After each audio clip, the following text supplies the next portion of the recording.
Hi, it's Chris Watkin, and I'm joined today by Graham Howell, who is estate agent extraordinaire from the sunny city of Coventry. Thanks for joining me today, Graham. Thank you, Chris.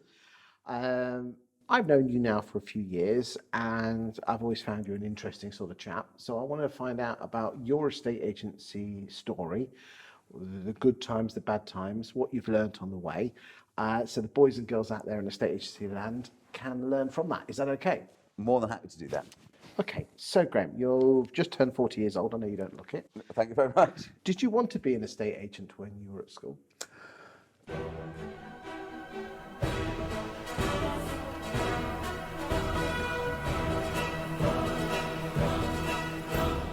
Probably not. When I was at school, hence the cufflinks that I've got on now, I was a drummer. And of course did covers bands, original bands. But work experience led me into, because I was brought up in Ingatestone in Essex, led me into Meacock and Jones in Chenfield. Fantastic experience there. Again, went back out to try and become the rock star, but of course that doesn't pay the bills. And then in very early 20s, thought, well, I've got to actually start getting some money into the bank. Hence my move into estate agency as a training negotiator. Did you just apply to a few estate agents then? I applied to two of the biggest at that point. So we are talking about the early noughties, 2003. Okay, so the property market was doing reasonably well at that. Well, in fact, it was doing very well at that. It was again, I came into the market as the market was starting to really dramatically climb at that point. Because I say the crash for myself, when that did come, 07, 08, I was still with Connells, but in Braintree. And, I felt the difference in the market in 08. But first coming into the market, in a certain way, you could be order takers. And I don't mean that disrespectfully. What did you like about being a neg? And what did it teach you? Again, being quite frank, Chris, within about 3 to 4 months, my manager there, great guy, Paul Woods, who was at Connells, now at Beresford, in the village that I was born in Ingatestone, he taught me through it, but within 4 months I was out valuing. So that was the role that he wanted for me. I explained that in my interview back sort of November. I joined them 1st December 2003. And he was getting me to learn the old systems of when we had the hot box. I think everyone remembers that. You'd have your hot clients, price bracket ranges, normally either 25 or 50k, and you'd work your box. But more important for me, he made me create that local houses to sell box. So it's the locals to build up my relationship with them, and then of course within 3 or 4 months, I was kind of out valuing for the Connells group. Can you remember your first valuation? My first valuation, yes I do, because Paul came with me on my first valuation. Second valuation. First I was allowed to go after seeing a couple. First I was out of my first one, which was a little bit more comfortable because you've got no one overviewing you. I remember my first valuation with Paul Woods. He was sitting there, and my mouth just went dry. But, hold my hands up, not being rude, probably 21, 22 at the time. You've got he was a branch manager, then just been promoted to branch partner. So again, it was just that experience of having someone of that level sitting in front of you, and you're having to do that job that you've only just started to do in front of clients. Did you get it on the market? Yes, I did. I did get it on the market. But Paul, but Paul really did help me with that. As I said, there was one little stumbling block. I didn't know the answer to it. Like I said, I've only been doing it 4 or 5 months, hence Paul being with me. And we overcame the objection, and next day we had the sign up. Well done, well done. So you were at that branch for how long then? So it was about the 1st of December till about January, February in 2005, where I then went across and started to run their Braintree branch for them. Was that a bit bigger? Slightly bit bigger, if that makes sense, but it was the opportunity from going from valuer to a sort of a branch manager. Were you a branch manager valuer? Yes. Okay. Did you receive any management training, or were you just a case of you're a good valuer, so you'll make a good branch manager? 100% spot on. There was no management training. I had done a good job for the first sort of a year of doing it, bringing good results. And the only training I got, like I said, was from Paul Woods it was the on training when you went on a valuation. No management. In hindsight, you could have had or should have had some more management training? Hindsight, it shouldn't have been. It shouldn't have. It should have been. I should have had that training because, again, not being rude, young man in their 20s, yes, doing very well in certain aspects, but I've never run a branch before. Because a good valuer doesn't make a good manager, do they? Not at all. What mistakes did you make? with the management people? I mean, how many did you have negs? Were they older than you or younger than you? Majority were older, so you had calls with the Connells sequence set up. You've got your mortgage advisor, which we had full time, and of course, when the recession hit, it was a shared mortgage advisor. 3 negs plus a part-time neg. We then had admin upstairs. We had new homes, for that branch as well, which they didn't have before. So I had a new homes lady, lovely lady called Brenda. It was the first retirement village in South Essex, Meadow Park. So it was a huge learning curve. In one way, it was great because it gave me a fantastic experience because you have to learn on the job. But I made some mistakes, of course I did. What were they? Again, at one point, was allowing everyone in the branch probably to sort of value, if that makes sense. But again, of course, once you're allowing to do that, because you're taking people onto that next level journey, you've also then got to think about diary management, because then certain people are wanting to show their clients at certain properties, and that caused a bit of politics within the office. How did you deal with that politics? We went down after work one day because it was sparring. There was a bit of a kerfuffle in the office, and sat down. We all had a drink and just sat down and just spoke about it like adults. But I did speak to, again, Paul Woods. I come back to him, and he gave me, look, have you tried this option? So I had someone, like a bit like a mentor, that I could reach out to when I was like, your head's against a brick wall. I really don't know what I'm supposed to do. Throw me a bone.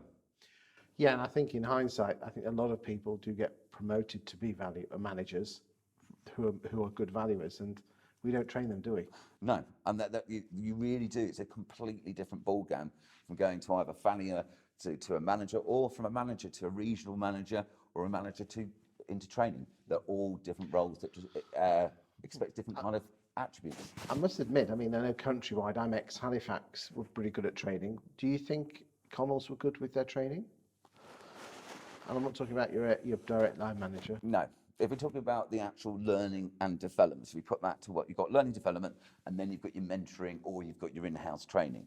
In-house training had no issue there. Mentoring, no issue there. The training, in my respect, no. It's kind of, it's like jumping into the swimming pool, and you either swim or you sink. So, you were there for how long at Braintree? Braintree was there till 2009. Okay, and you won some awards? Yeah, got a few awards in that time. I got Best Newcomer, Best New Branch Manager, CHC, which is the Connells Home Conveyancing, top list on that, with mortgage appointments, all the kind of KPIs you'd want to be hitting, but also the things that would also bring you in the income. Why did you leave Connells back in 2009? For 2 reasons. One, I wanted the experience of going into the London market, and because Connells had previously bought Sequence out, gave me the opportunity to go into Barded Marcus, which I could go out to, and also knew the DMD, Paul Ashton, because he was at Connells previously, and it gave me the opportunity of going into London market. DMD, what's that? Sorry, Divisional Managing Director. Is that one above area director? So it's the one above, so the area director, maybe you might have 4 or 5 area directors looking after an area, and then you have another one on top on the Ivory Castle, which is the Divisional Managing Director. So you followed your boss's boss? Yes, I did. Gave me a great opportunity in Hammersmith, because of course you're London, Central London, Western London, however you want to describe it. Branch that was, as I said, quite negative there. I think about minus 190,000. Within 6 months, we kind of turned that around and came out with a profit of 50,000 plus. But probably also helped because I met my ex-wife at that time as well. Okay, you'll come back to your wife in a second, but that was a tough market. Prime, Hammersmith, just on the edge of prime. Yeah. Did you learn much from dealing with posh people and posh houses? Yes, that, and as I say, just prior to that, when we did Select, we opened up Select at Ware and Hertford, which is the top range branch, the top range for William H. Brown. You've got a Select at Norwich as well, for example. We then opened that up in Ware and Hertford at the Sequence branch, kind of led that, which gave me a great insight into the more of the upper quartile prime market, and then the same with Hammersmith. So so you went to Hammersmith, but you're only there for 7 months. Why did you move back to Hertfordshire? My wife was Essex, and it was a 2.5, 3 hour journey one way to get there when we started living together. So it was could be a 5, 6 hour trip. Did you work with her in Hammersmith then? No, I didn't work with her. She was nothing to do with the estate agency. Okay, but you met her there, but did she live in Essex? She lived in Essex, so I met her prior just going to Hammersmith, and you don't know what's going to happen. And then as I got to Hammersmith, that relationship was also going great guns. as the work was. And again, at that point, towards the end of that year, I chose love over job. So you moved back out to Hertfordshire into Ware, which is a lovely little Yeah. town, and you were there for 10 years. How was that? It was good. I mean, I say there was some good experience at Ware and Hertford because I was there again to about 2011, 2012. Again, we had that branch that opened up the Select brand there, which you also would have at Norwich. It was a great opportunity, but then there was a further opportunity then to run Leicester City, which was a huge branch. So it was kind of then having, with them within 2 years moving to there, where I had 4 negotiators. Also, your wife was Essex girl. How did you persuade her to go from Essex to Leicestershire? Well, my wife at that point had fallen pregnant with twins. Okay. So Martha and Betty, gorgeous girls. We were moving up closer to where my brother and sister-in-law live, because of course they're Lincolnshire way. So of course we've got family near us, because I say just to help with. But surely when, and again I'm making a sweeping statement here, a lot of women when a family, they tend to move nearer her family. That. You were happy to. She was happy to move. Not so much of her family around, if that makes sense. Okay, I'm with you. Hence the reason we chose the option of being close to my brother and sister. Her brother spent 6 months in this country and 6 months in another country, so that support wouldn't be there for 6 months, if that makes sense. So you went to Leicester. Yeah. What did you think to the East Midlands compared to, in terms of a market, compared to Essex and London? London, you do slightly drop down in a gear, and all I mean by dropping down in a gear, it's not so much full on. People's aspects have changed a little bit, in my opinion. They're not so much blinkered vision. People got a little bit more time to talk to you, and it was much more about relationship building rather than a quick fix. Did you go in with a London attitude and get your fingers burnt early on? No, and the only reason I would say that, when I went into London, like I said, I followed that my boss's boss, Paul Ashton. He said, first thing you ever do when you take over a branch, you sit back for a week, you observe, you have chats with people, you find out what's going on. Then you have a better idea within a month to make the fixes you need to do. More importantly, Graham, if you do it that way, you're not going to pee anyone off. You're not going to put someone's back up straight away, and you get to know that human being rather than not finding that human being, you're finding someone a little bit more fake. Top tip there. I like that one. Good stuff. So you went to Leicester. How were things there then? Another branch that needed turning around, which again is what I kind of did for that Sequence Connells group, to be frank. It was another branch that wasn't making profit. Fantastic branch. You're right in the high street. It's over 3 floors. I say we had 4 negotiators by the end of it, accompanied viewing, 2 valuers, a lettings team consisting of 3, 2 mortgage advisors, admin and new homes. And it was a ball game. It was a massive change of job environment because there was no longer a branch manager lister. It was running the branch and making sure you were managing. Had you had any formal training, or was it just everything you've learned so far? Chris, again, no training again. It was using what I learnt. Yeah. Also going on, again, like yourself, I like to go on sometimes YouTube and bits and pieces or Google, and you can get information and maybe get a bit of experience what people are saying, but nothing is in comparison when you're doing it in real life. So it sounded that you were with Connell Sequence and you were there for life, rock and roll. Yes. Wow. You're obviously not there now. I know you moved to Hart in 2015, but what caused you to leave? The point of there is, again, we've spoken about my ex-wife. And during that point of going from William H. Brown, Leicester to Hart Loughborough, was the fact that we were going through a divorce. I hold my hands up again. I was certainly not the bad man either in that experience. So again, I had 3 children at that point, twin girls and a son. Not the greatest amount of support from the company. Again, when the rug's taken underneath your feet like that, it just changes your world. There's no other way of putting it.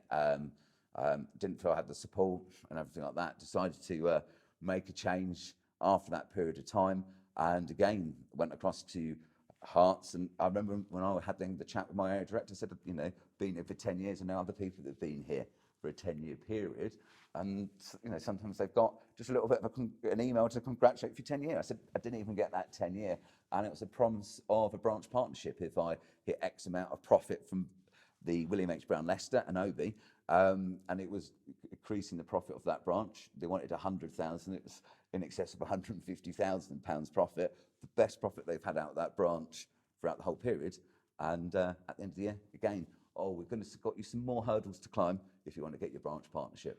What does branch partnership mean in Connell Sequence? It's a fluffy title, Chris. It's a fluffy title.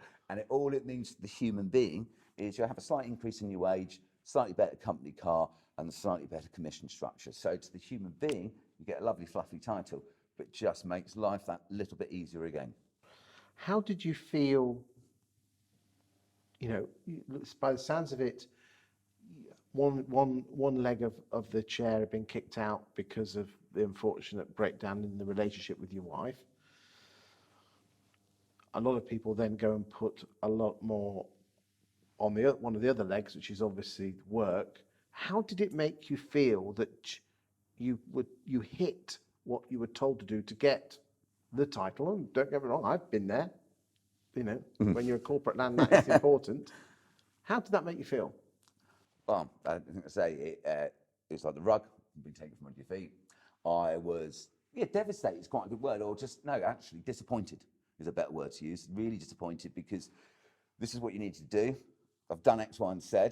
At the same time, I've then just 2 weeks before this, my wife's decided we're having this change, if that makes sense. My wife and kids are left, and I just thought, well, I can't trust this company anymore, in my opinion, because the goalpost changed again. Had your direct line manager given it to you in writing that if you hit that, you'd get that? Yeah. So did you produce the piece of paper? Showed them that all, but of course, like they always say, these things can change. At the end of the day, we will, like every year when your budget, if you hit budget, your budget is then suddenly highly increased, and you think, I've just managed to do that. I don't know how I'm going to suddenly bring in another 150,000 this year, for example. The goalpost, like myself, like friends that I've spoken to, like ex-colleagues, with no disrespect with the corporate market, it can so easily change. You can be promised something, but it doesn't always come to fruition or materialise. So you went to Hart. I did. I made that choice to go to Hart and Loughborough. One, I knew the area. Two, get me back to what I actually really enjoyed. Because the one thing I found being a branch manager sit-in office is you move further and further away from your customer and your clients. I was a spreadsheet filler. Would it be fair to say that in the last year or so, when you were senior manager at Leicester, that you're starting to fall out of love? Yes. But then by going back into the business with Hart in Loughborough, you kind of felt the love again? Felt the love again, because again, you're being in that living room and talking to customers, taking them along that journey is what I missed. I fell out of love because all I was doing, Chris, with no disrespect, is spreadsheet on a Monday, repeating that on a Wednesday, repeating that on a Friday, and then we had daily figures, which we put in every day, but then I'm still putting these figures on a Monday, Wednesday, and Friday, and it was just starting to get a bit crazy. It's not customer driven from my perspective. The spreadsheet isn't going to help a customer get from point A to point B in a relationship journey. Yes, it's great if you like numbers. So you fell back in love with agency, but you were only there for 18 months. Why did you go to Purplebricks? Okay, for me... Because it sounds to me you're a bit of a journeyman.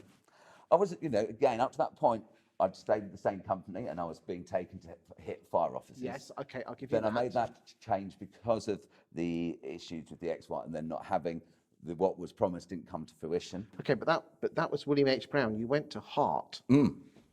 Okay, you turned that branch around. Yeah. Really well. But you were still only there for 18 months. Two reasons on that. Go on. One started, the main reason, which hits point two, everyone in the office would work hard. There was a certain member of, in that office when an area partner would come into the branch. They would disappear to the top floor. Certain frolics would happen during work time in the office that I was running. And that allowed that person to progress their career very, very quickly too. So like company cars and a couple of progressions. That's not for me. I haven't entered into a state agency for that. You're saying allegedly that an employee would go upstairs with the area manager. Area partner. And that progressed their career on a little bit faster than... Potentially, it was just that, again, they had 2 promotions in that time and a company car. I'm not saying that is the catapult for it, but it's just a strange environment to see all that happening with what you add into that equation. I'm sure there was a perfectly good reason for that. So am I. Okay. And again, this is all alleged activity. But you said you wasn't for you, so you decided to move to Purplebricks. Yes. When was that? That was December 16. So you went in a local property expert. Correct. And then very quickly became UK National Sales Training Manager. So you were there when the Bruces were there. Yes, when the legends Kenny and Michael were there, when we had leadership, management, and in my opinion, fantastic culture. Everybody says that when the Bruces were running the show, it was truly amazing. It really was. Can I give you one example? Go for it. Again, trained probably in excess of 300 local property experts, but also supported the central property experts. So they're the people that would be taking the incoming calls.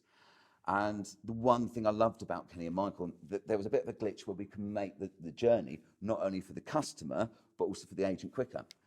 Able to pick the mobile, ring Kenny straight away, pick the phone up, explain what the situation was, send me a quick email. Within 24 hours, issues like that were kind of resolved. They were really living it, eating it, breathing it, and were part of it. If they came in to the central property experts, they'd be on the shop floor, not hiding in a little ivory castle, shop floor, on the telephones to get stuck in. I mean, we had Steph Walker on the sofa only a couple of weeks ago, and she said that so you'd have been working with her at the centre. Yeah. She said the culture there was amazing. It was unbelievable. I went to the first conference was December 2016. Purplebricks were a little bit smaller there, but I saw Michael and Kenny, and the room just highlighted just how powerful they were, just the atmosphere and how electric it was. And they do work.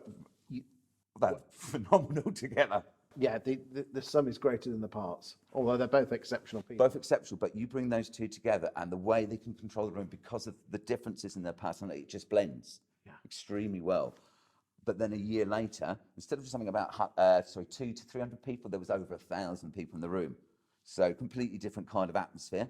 But again, the electric in that room, you just felt it of everyone, and people would be standing up and applause because they lived and breathed it and were part of that journey, and they came along the journey with us, if that makes sense. So did you leave just before the Bruces then? I left just before the Bruces. I left in December 2018, and I believe Michael left about February, March time after that, and then Kenny was April, May. In 19? In 2019, yeah. Okay, but you left in December 18? Correct. Did you see the writing on the wall, or again, were you just job hopping? No, for me, for 2 reasons. One, like I said, I trained in excess of 300 local property experts, and very much the in-house training with our central property experts and connoisseurs. The journey doesn't stop there. If you come for 2 weeks training, fantastic. We're going to hopefully learn a lot, but also more importantly, you're probably going to retain 20 to 30% of that because we're human. Yeah. Are we not? What I wanted to do was then get out on the road and follow them up in 4 to 6 to 8 weeks, and potentially have them coming back maybe every quarter, even if it's just 2 days. Was that possible? I think if Kenny and Michael had been there, potentially would have been possible, but it wasn't possible. So basically you were chained to the desk? Kind of chained there. Yeah, well, which I didn't mind. I just think we needed to do more support, because once you've done your training, you're off. So would it be fair to say that when Kenny and Michael were there, and Paul Bickerstaff and Lee Wainwright, it was like a purring machine? It was a much more stronger purring machine going forward, and the wheels were aligned. Do you think, in your personal opinion, that Purplebricks didn't do so well because they took the eye off the ball off the UK and tried to go a bit too big too soon?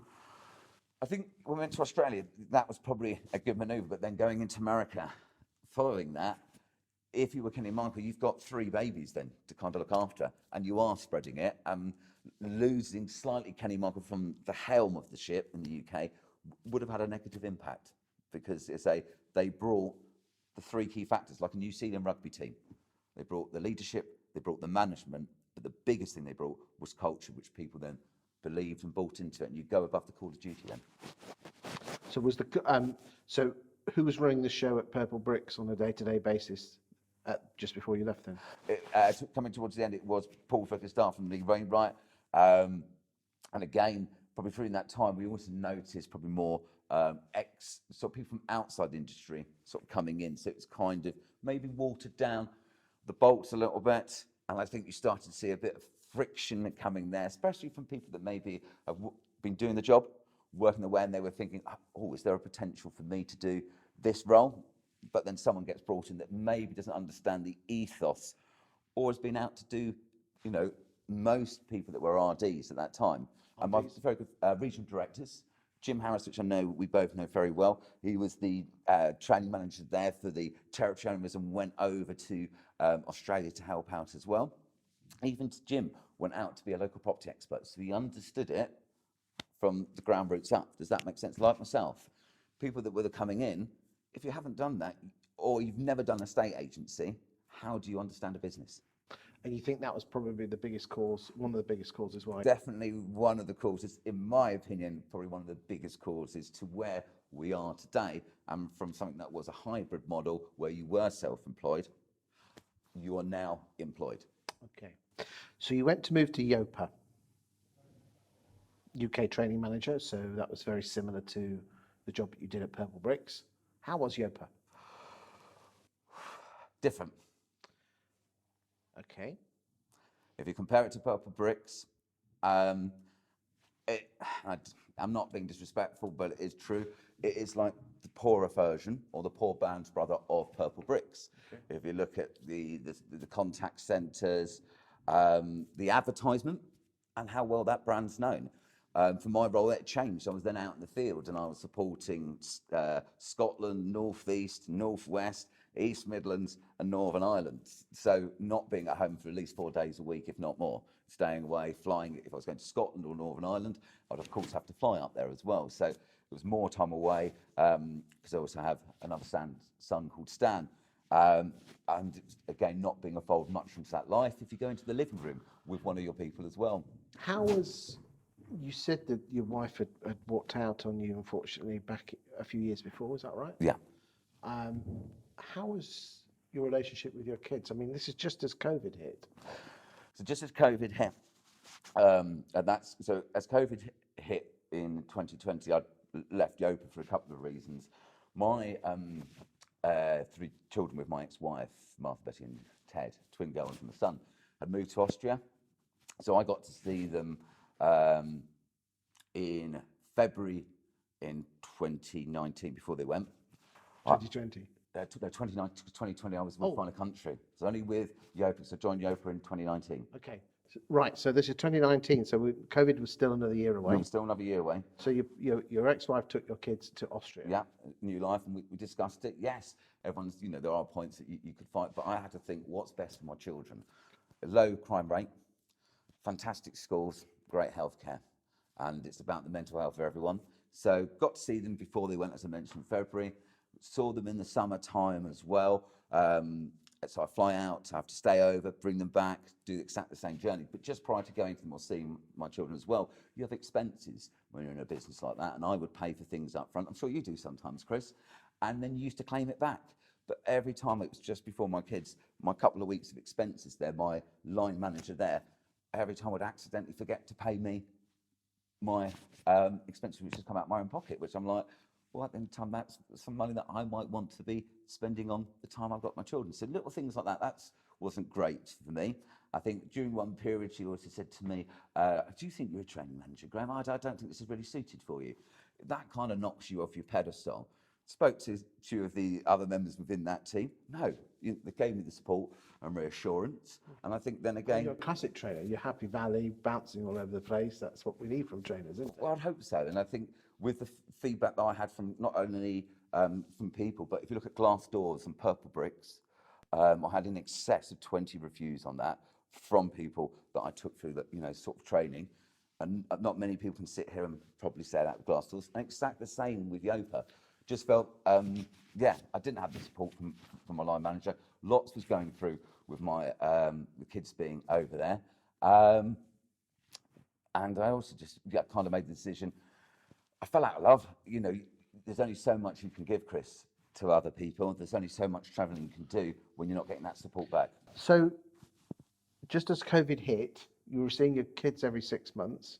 Yeah, Were you doing video calls before that then? yeah.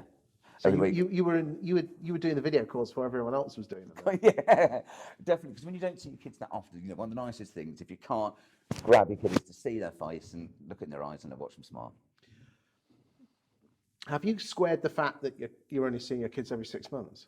Well, I haven't seen my kids now for longer than that because of COVID. I've not seen them since COVID has hit because rules and regulations in Austria are completely different with lockdowns and bits and pieces. And I'm hoping after nearly 2 years, this summer or Christmas will be the time that I can go and see them. How does it make you feel as a father not seeing your kids? I know you can see them. Devastating. It's one of the things that I know it might come on to it later. We talk about mental health. I'm a massive advocate of that. And it's lots of people going through. It doesn't matter if you're a single dad, as I have been, or a single mum. But I was a single dad having to support another family, having to support myself and all my bills and another family's bills. And then suddenly, you're not seeing those three little souls that make you worth living. Have you got better at it? How have you? There's going to be people watching this who, unfortunately, have divorced and the kids have gone the other way. How have you dealt with that? I didn't deal with it very well to begin with because it's kind of like, if I look at it now, it's probably been a decade. And then initially, it's a massive lot of hurt, disappointment, all different emotions that you can feeling. You can build up a lot of anger. You can build up a lot of anxiety and depression from that as well because it's the knock-on effects. Sometimes you might not want to get out of bed, all those feelings, because you feel potentially you've let your kids down. You haven't. You really haven't. And I know that now, if that makes sense, but maturity helps. You can have awful thoughts that can creep into your head. And I'm sure I'm not one of hundreds, I'm one of millions of people that think if you've been through that process, it can effectively destroy you. And I've seen people go completely the other way. But how? What do I do now? How did you get through it? Talking to people? I talked to some people. I had to learn to love myself again. That's the biggest thing. You can't go and find another partner, Chris, until you know how to love yourself. When you know how to love yourself, you can then, someone else can embellish you and you can embellish them. When did you realise that? When did I realise that? About 2.5 years ago. Okay. So that was just as COVID hit? Or just before? Just before COVID. Was it just like a moment in time, or? I had a bit of an affinity. I went back and saw my mum and dad, who, as I said, Ingate Stone, quite lucky in my upbringing there. What did your mum and dad give you in terms of your upbringing? Again, I'm quite happy to be candid. I'm always with you. I was adopted by mum and dad, so like I said, I would have been potentially brought up in Basildon in Essex. Not saying Basildon's a bad place, but if you look at Ingate Stone, they gave me a very good start to life in a very good area, and more importantly, they gave me love of a mum and a dad, and gave me very good foundations in life. But like I say, with the people that lived in their road, quite a few of them are estate agents in London, running their own business in sort of central London or West End. What, your mum and dad? Friends in the road. But again, what did they actually teach you? I mean, okay, they might have not been your biological parents, but at the end of the day, they'll have taught you something in terms of the nurture. The nurture, to treat every human being as you want to be treated. One of the biggest things as well is, especially from my dad's side, is it's okay not to be okay, son. Sometimes a hug is all you need. Sometimes it's good to listen. Sometimes it's good to be the talker. But more importantly than anything, the biggest thing is to treat people how you want to be treated. And one of the biggest things my dad said, which I realise more now in life, most people do hide behind a mask. We don't really know what's going on inside someone. Treat people kind, because that one bit of angriness or sharpness can ruin a person's day, if not a week, if not a year. What's your mum taught you? My mum has taught me definitely to be a bit of a talker and relentless, but more importantly, just unconditional love.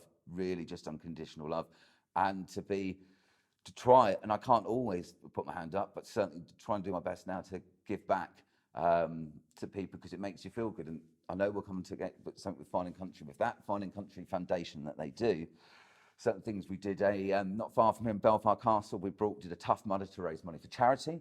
For me, that was my son's Ted's birthday as well. He's in Austria, so I wanted to complete it for him. but also knowing that I was giving money back. And in the last 2 weeks, a client of mine's completed loads of furniture which could have ended up in a skip. IMAS have been able to go around there, collect that furniture, I put into the shop to be able to sell to raise funds, or into their homes where they help people with mental health, get them off the streets, you get a haircut, you get hot meals, and you start to put those building blocks in life. Being able to do that and to be able to give back that brings a lot of love back to you, which helps you mend. Also to mentor other people helps me mend, because you can take them their journey. They can say something, you're like, I completely get that, dude. I did exactly the same mistake, but try it this way potentially. Are you involved with the agents together? I've been involved with agency together with Sam Offlin, and again, I know he spoke to me again a couple of weeks ago, so he's looking for me to get involved again. So looking for my next, but hopefully another human to help. Lovely. So you joined Fine and Country in Warwickshire in just as COVID hit in 2020. Was that really a case of you wanted to get back into the job you loved? Because that's a self-employed role, isn't it? An associate broker Yes. role. So for me, it was three things. As I said, I spoke to some family friends, and for me, yes, I wanted to get back into the job I love, dealing with customers, clients, people. I'm a people person, and I think that's so important because it's about relationships. But also for me, I wanted to deal with, no disrespect, in the upper quartile prime market. It's a different kind of ball game altogether. It's not so much about volume. It's very much about service, and it's very much about taking those clients along the journey. And also, being self-employed is another reason. I don't want to be filling out loads of spreadsheets, and be in control of my own business. Have you ever been happier in a estate agency as you are now? No, not in all parts of my life, because of what I'm doing now. I'm the happiest and personally speaking, healthiest I've ever felt. Weren't you scared of setting up your own agency? Of course I was. If anyone sits here and tells you you weren't scared, it's BS. They're telling you porcupines. What would you done differently looking back over the last few years about becoming a self-employed agent? One of the biggest things, and I know you go on about in posts, and I try and do exactly the same when I'm speaking to people, social media is, if you can build up your own brand personally, and it's very important to also think about your own page on Facebook, because people will only just look at your business page, it's what you're posting your own page as well. I'm not saying you don't be fake, you've got to be authentic, and mine going to be about family, or it's going to be an advocate for a mental health.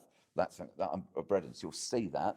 But if you're showing nights out, you're being on a night out, or, on a Friday Saturday night, really, let's go for it. That isn't going to go down, I don't think, well with your clients and customers. You've got to be mindful of that.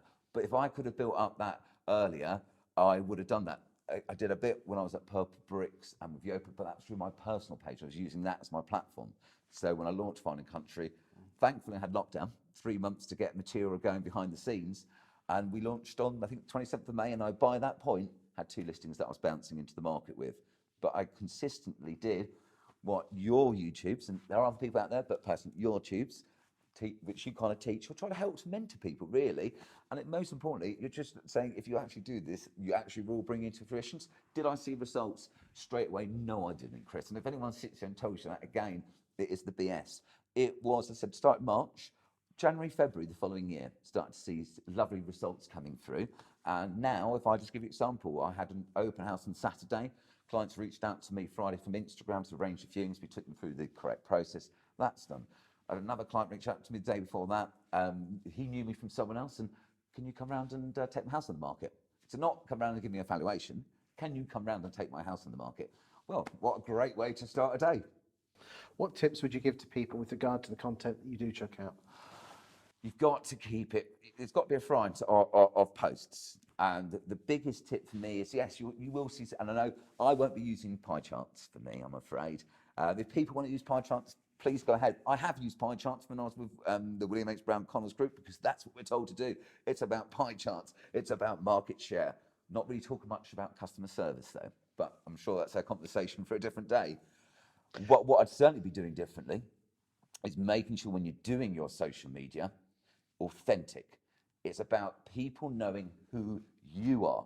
Not what you want them to think you are, who you are. Hence what I went back to about making sure your pages are aligned. If someone saw me on my normal Facebook page, I am no different to when I'm in a video. And hopefully today, Chris, I know we met a couple of years ago at the Fine and Country one over at the QE2, but I think I'm probably no different from what you might see in a video. And that is so, so important. So when I sit in the living room, and trust me, it gets on my whatsits when you're sitting there and saying, oh, I love your videos, Gran, they're great. And you sound exactly the same as you do as in my living room. And I'm thinking to myself, well, why haven't you liked it? Why haven't you loved it? Why haven't you made a comment? But I know it's making an impact. It's not about the likes, loves, and comments. It's about your engagement and your reach. Absolutely bang on. Don't judge it by your likes and your shares. You'd be amazed the amount of people that do watch your stuff and whose lives you're changing. Massively. Yeah. So that was really, I'd say, biggest tip, really start your social media. Even if you're with a different company and you might not even be thinking about it, in 2 years' time, you might be thinking about it and you'll be going, thank God I did do that. Yeah. Boys and girls, do have a look. Just follow what I do. I talk about personal. I hate the word personal branding, but everyone knows it. I prefer to use the word reputation. They can't take that away from you, can they? No one can take that reputation away from it. And it's very much like Richard Ashcroft said once, are you running with them or are you walking with me? And I'm walking with me. What's the future for Graham then? Future for me is I'm turned 40 recently. I had my 40th birthday party, which then turned into an engagement party to my beautiful fiancée, Amy Sharp, who will soon be a Howell. So in a couple of years' time, there'll be another marriage there, if that makes sense. Lovely. And I've got someone that loves me for who I am. Lovely. And I can just be me, authentic. And how did you meet her? We met through lockdown, online through lockdown. We did probably 12 to 14 virtual dates, got down with the kids, Chris. And then we went out for an actual date. And probably the scariest thing that our families and friends will say, if you meet Amy, she is the female version of me, and I am the male version of Amy. So we are two peas in a pod. What? Is she excitable and bouncy as well? Bloody hell, I hate to see that. Yeah. That's that nice. I don't know, totally. Graham, thank you for your time today. I hope, boys and girls out there, you've enjoyed that video, the insight that Graham's had, the downside of, unfortunately, losing the marriage and not being able to see his kids. What he learned from that, mental health, is very important. But at the same time, that sometimes the best presents come worsely wrapped, and you've now found your new wife. Yes. To be. I hope you've learned a lot with regard to training, and also any estate agent's bosses here is make sure that you follow through with what you promise. Thank you for your time today, Graham. Thank you, Chris. Really appreciate that too.